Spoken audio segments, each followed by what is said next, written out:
You guys, I started skip1.org because, to be honest, I've never skipped anything in my life.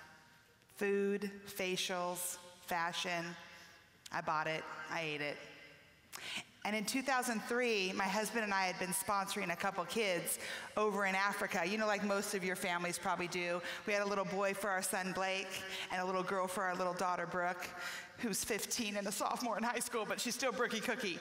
And one evening I was having a party, kind of like today, and a bunch of my friends came over and they invited people I didn't know, which is cool. It'd be like this. And this woman walks into my kitchen and she points at my refrigerator and she goes, "You fell for that? How do you know those kids aren't 40 years old and they're just taking your money?" I go, "I'm sorry, what's your name? Can you get out of my house?" No. Really, I said, "I don't. I guess I'm just having faith that the money's getting there." She goes, "Yeah, I never really fall for that stuff." So that night I go to bed and I'm like, "Honey," I go, "Bryce, I want to go to Africa. I want to see where our $25 a month's going." He's like, "Cool, honey, let's spend $3,000 so you can find out where our $25 a month's going." I go, "I'm serious, what if it's fake and we're telling our kids we're sponsoring these children? I could be paying for some guy's Porsche." Well, the man's been married to me for a while. He goes, "Why don't you get the information and settle down, okay?" So I get all the information, you guys. I get the shots, I get a passport, because I was the girl who was gonna see my own USA before I go outside of the country, right? Anyone with me on that? I'm gonna see my own country before I travel outside of it, right? Don't ever say that to God. So I get all the shots. My parents come down to watch our two young kids, because this is 2003. And the night before our trip, my husband gets deathly ill. I go, "It's a sign. We're gonna die in the plane and leave our two kids orphaned while I go try to find these kids that are 40 in Africa, you know?" And my husband goes, "Honey, you're not sick." And I'm like, "Come again?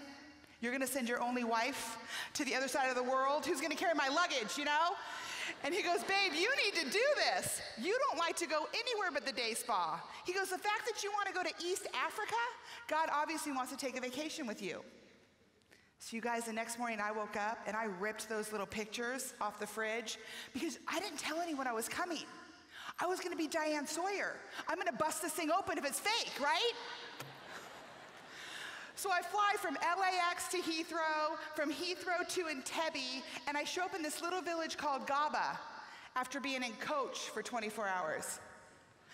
And I'm like, "Hi, I'm from America, and I came to meet my two kids, AR212 and GR479, like these kitties." And this gracious woman goes, "Okay, follow me." I'm thinking, great, let's get some action done over here, right? 2 miles later, she hikes me into like the back lot of one of my movie sets. I mean, mud huts the size of my walk-in closet with a bad-looking sheet for a front door. And she goes, "This is Omega's house." That's a little girl on my refrigerator. This was not a house, you guys. There was no electricity. There was no running water. And the lady goes, "Go ahead, go in." And as I pull this sheet back to go inside, this little girl darts at me and she goes, "Mzungu," which means white, okay? But at the time, I'm thinking she's saying, "Angel," like this white girl just dropped from the sky. And I didn't recognize her. She'd grown from her little photo on my fridge. So I go, "Omega?" She goes, "Yeah." I go, "I'm Shelene." She goes, "I know." And as I'm holding her like I would my daughter Brooke, I'm thinking she's real, you know, like $25 a month. And then my eye catches the Christmas card photo of my family embedded in her mud wall. You guys, my mother-in-law doesn't put up my picture, okay? And I'm thinking, she's been getting my mail? Oh my gosh. So I'm like, I was overwhelmed, and I said to her, I go, "Omega, I'm an American mom. I got an American Express card, honey. I'll get you anything," right? I was just so overwhelmed. And she gets this big smile on her face and she goes, "I'd like a bed." I'm like, "Cool. Where's Target Jungle out here?" Like, "You got a Pottery Barn? Like, what do you got?" So I took her and Alonis, that's our boy, I call him Al, into the capital of Kampala. It's the capital of their country. They'd never been out of their village. I mean, in Uganda, 80% of the population, if you guys have been there, is under 20 years old. It's like Neverland over there, right? I love it. It's a bunch of young people. And I go and I get them a bed I bought the whole bed store out, by the way. I bought them beds, sheets, a mosquito net for the malaria, a blanket, and a pair of shoes for $20. I'm thinking, we're all Oprah over here. Who wants a bed? You get a bed, you get a bed, you get a bed, and the top gets a bed! It was awesome! They were $3 a bed, you know what I mean? So I went back, you guys, to her village, and forget move that bus. We're doing Land That Plane Extreme Village Makeover. Are you in? I did an Extreme Village Makeover HGTV style. I'm rolling out linoleum. I'm hanging mosquito nets. I'm passing out beds. And I'm thinking, if my girlfriends back home knew that I'm skipping a manicure, pedicure, and I'm keeping these little kids alive, fed, in school, they'd skip it. So when I got back, I was a little excited. In case you can't tell that, right? And so I had an Africa party. You know, some women do Tupperware parties. That's not me. I do Africa parties. And I invited like 60 of my girlfriends over. And I said, I'm going to start skip1.org. Because I believe everyone on the planet, everyone in this room right now, who needs Jimmy Kimmel to trend? We can trend right now, right? Everyone can skip one thing once in their life for the sake of someone else. And our promise at Skip One is we will give 100%, no asterisk by that, of all public donations to bring food and clean water. We're building kitchens at these little orphanages like mini Starbucks. It's awesome. So kids can have lunch every day because you skipped your lunch, or a pack of gum. Or if you go to skip1.org, there's a little girl who just skipped her tooth fairy money. There's also a young girl who's skipping cancer. You guys, she's dying of cancer actually, but every time she has a chemo treatment, her tribe of friends will donate at skip1.org because she says, I don't want to waste my cancer. See, I don't know when it happened, but comfort and safety as a Christian were paralyzing me. I was the girl who sat in the front row left. I was right there with your cute Katniss braid. What's your name? Sandra? I sat right in Sandra's seat. So if Sandra is at my church right now, I think she was a visitor because she's sitting in my seat. That's how safe I was. The biggest thing I did for Jesus was get a paper cut from the bulletin, passing them out. Maybe some gum in my hair from a kid from VBS. I don't know. So when my pastor, Francis Chan, go ahead, asked me to do a community barbecue in South Central Los Angeles, what do you say to Francis? You say, yes. Can I get a South Central? Who's here? Anyone from South Central here? I want to meet you after.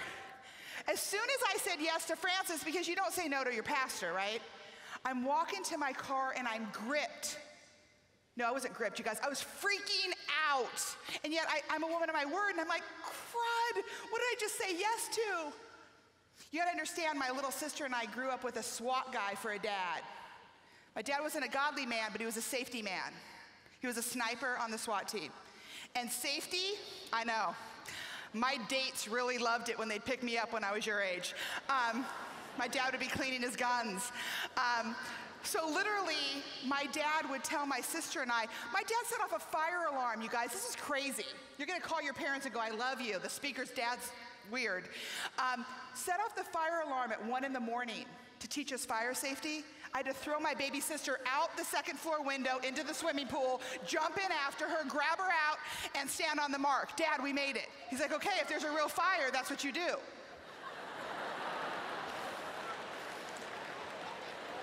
So when I got my driver's license at 16, and my dad tells me, if you break down on the 101 freeway, don't ever get off on 20th and Vermont in South Central Los Angeles. Just stay in your car, get in the back seat, and put your hazard lights on till someone comes. Because there wasn't cell phones yet. I'm like, okay, Dad, I'll do that. So as I got in the car, I decided to call Francis, and I go, so Francis, where's this kind of community barbecue? He's like, on 20th and Vermont. Sure it is. Okay, great. So I decided I'd do a site visit at 10 in the morning because people don't shoot you at 10 in the morning, right? So I thought I'll drive down and check out this school, this blind school, and of course I took my mentor, Barbara Cameron. Anyone know Kirk and Candace? Cameron, she went with me, and she's as blonde as I am, and I don't know why I took her. It just felt good to die together. I don't know. And so we drive down to 20th and Vermont, and as I exit the freeway, you guys, I make a wrong turn in a bad neighborhood. And there's a group of guys washing a car off to the right, 3 good-looking big guys. And as I pull up, I kind of smiled and go, "Hi, don't shoot me."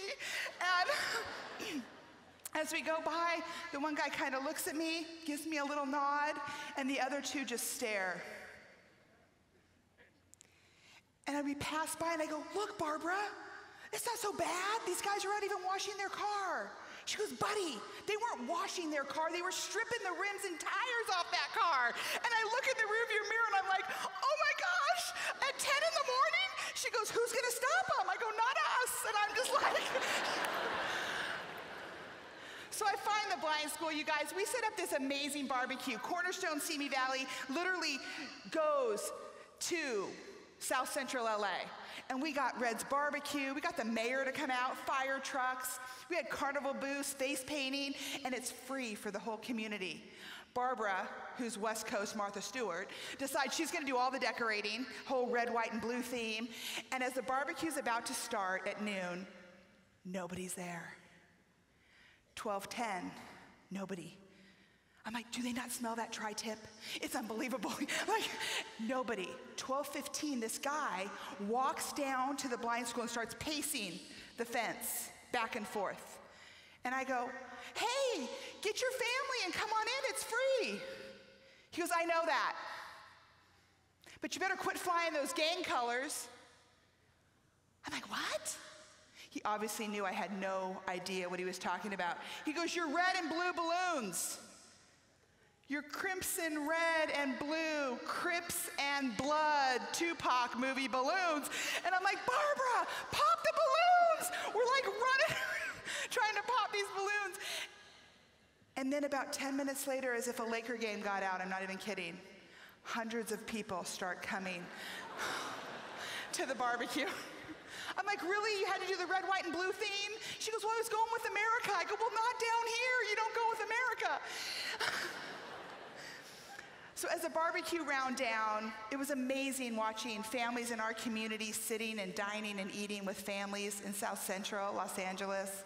And at the end, we had given out gift cards and raffle tickets. I noticed 3 teenage girls. And I love your age. Like, if I could just hang out with you guys, I'd move into one of your dorms. I would love it. And so I noticed them, and one was a little upset. So I walked over to the group of 3 girls and I go, "Hi." No one said anything. So I looked the ringleader in the eye and I go, "Hi." She goes, "So?" I go, "So what's your name?" She goes, "Why?" I go, "Because usually when you meet someone, you go, 'Hi, I'm Shelene, what's your name?'" She goes, "Jessie." I go, "Hey, Jessie, you look a little upset. Did you have a good time at the barbecue? I mean, wasn't the tri-tip good?" And she goes, "I am upset. I didn't win a Target gift card." As she glares at the girl on her right, Jessie could have taken her too. I'm thinking, you better give her that gift card. And I go, "Well, I'll tell you what, Jessie, why don't you give me your phone number? It was right around Thanksgiving time, and after Christmas, I'll come back and take you to Target." She goes, "I'm never gonna see you after this barbecue." I go, "Why don't you give me your number and take a chance?" And I reach a pen out. And the girl next to her goes, "Yeah, do it, Jessie. Take a chance." She takes the pen, you guys, I'm not even joking, and my hand, and proceeds to start writing her phone number. Gotta love her. I go, "All right, I'll talk to you later."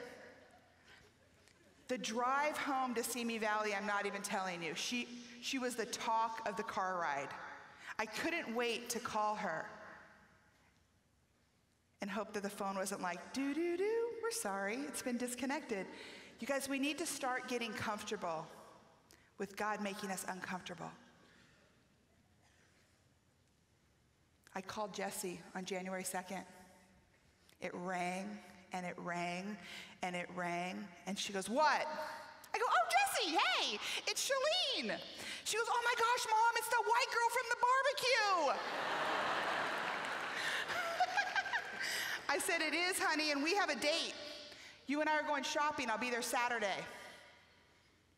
I go, where do you live? Where does she live, everybody? 20th and Vermont. Of course she does. So I drive back to 20th and Vermont to what's called Section 8 housing. This girl lives 32 miles from my house. I grew up in Southern California. I'd never been to this area ever.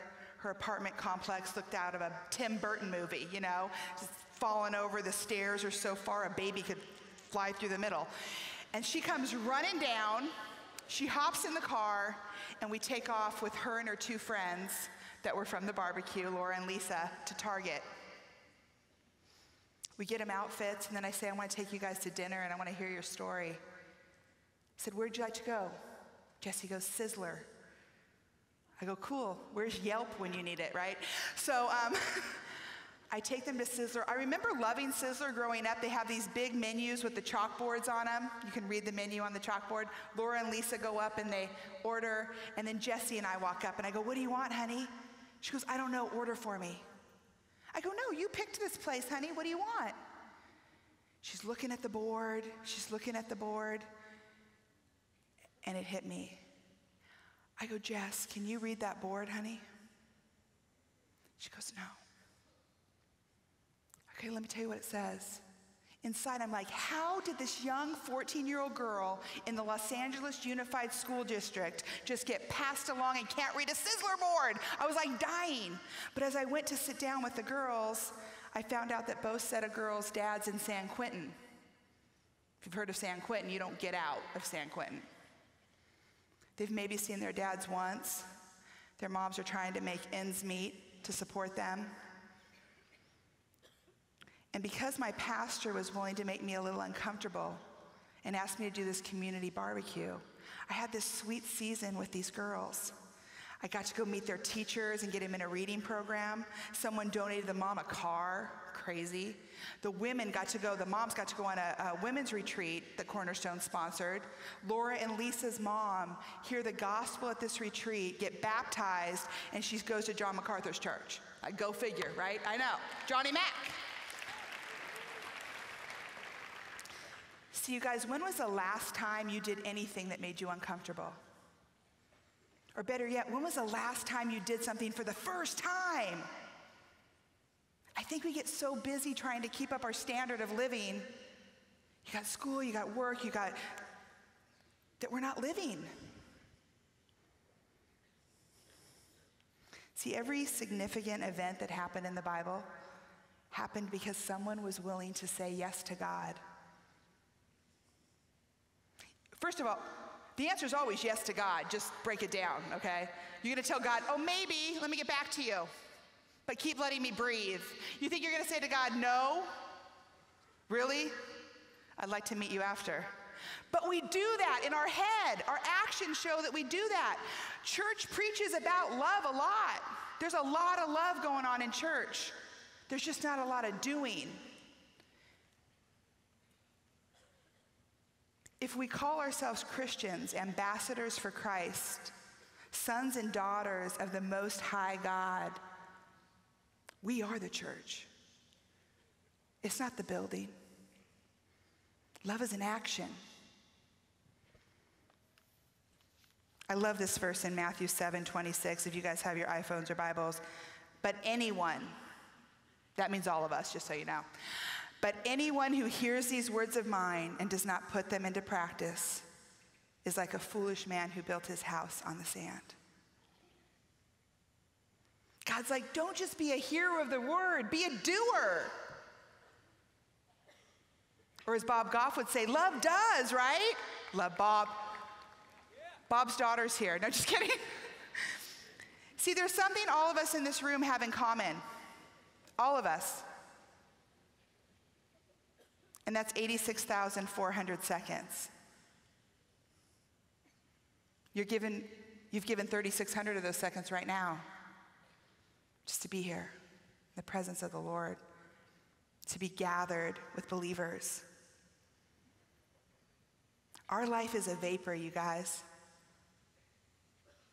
We're just a mist. We're here for a moment and we're gone. How do you want to invest that time?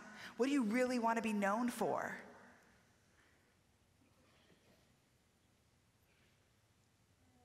God tells us what he wants to do with that time, and it's found in Hebrews 12, 1-3. Therefore, since we are surrounded by such a great cloud of witnesses, let us throw off everything that hinders and the sin that so easily entangles, and let us run with perseverance the race marked out for us, fixing our eyes on what, you guys? Jesus, the pioneer and perfecter of our faith. God wants us to run. Do you look like a runner? Training for running sucks, I'll tell you that. I'm more of a tennis girl. Saw your new cohorts, by the way. Anyone want to do doubles? I'm in. But running, training for running, have you ever seen someone in a marathon? I mean, they're beat up, bruised, sore, bloody sometimes.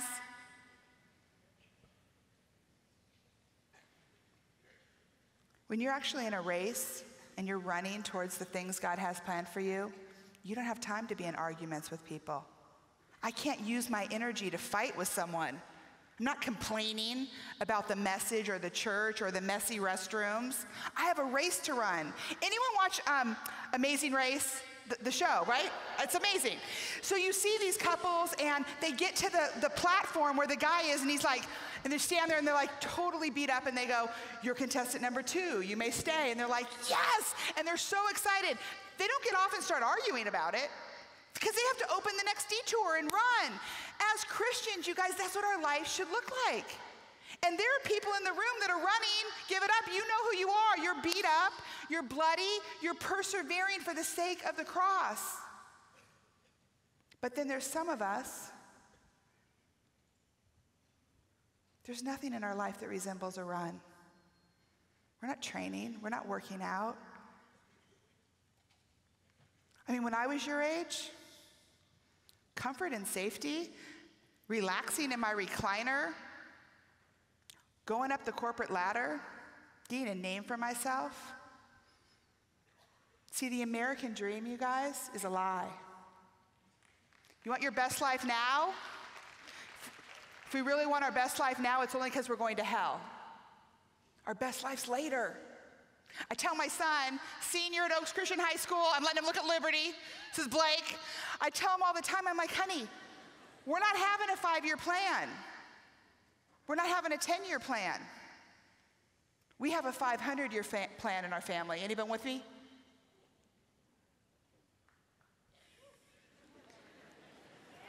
They're like, "We'll say we are, Shelene. You might take us to South Central, I don't know."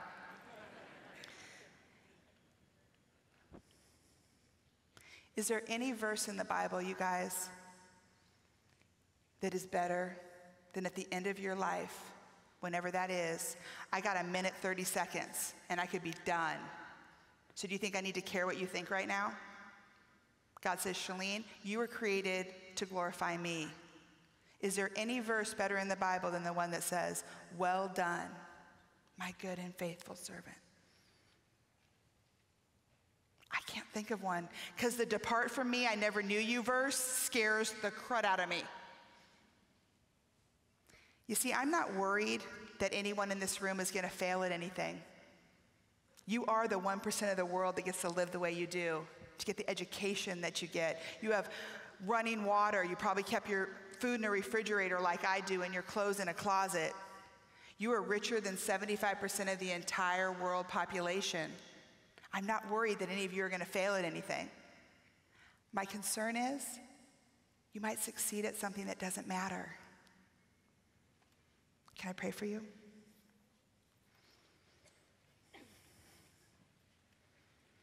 Lord, let us throw off everything that separates us from you.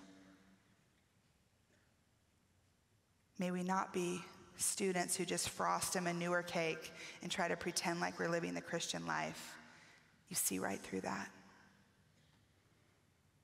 Thank you for these students. Thank you for what you're doing in the life of Liberty. Help us run the race, fixing our eyes on you. May the light in these students always shine brighter than the light that shines on them. In Jesus' name, amen. Thank you, Liberty, for having me. I have to tell you something. You know I love Oprah, like I thought it was her in Africa. I don't know if I love her, I don't even know her. But I brought books. Oh, awesome. I brought like gifts for you guys. You get a book, you get a book. I brought 500 books.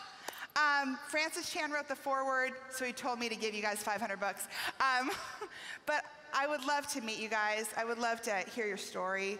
I would love to hear about the hopes and dreams that you have for your life. Thanks for having me. We thank Shelene again. Thank you, Shelene. Incredible.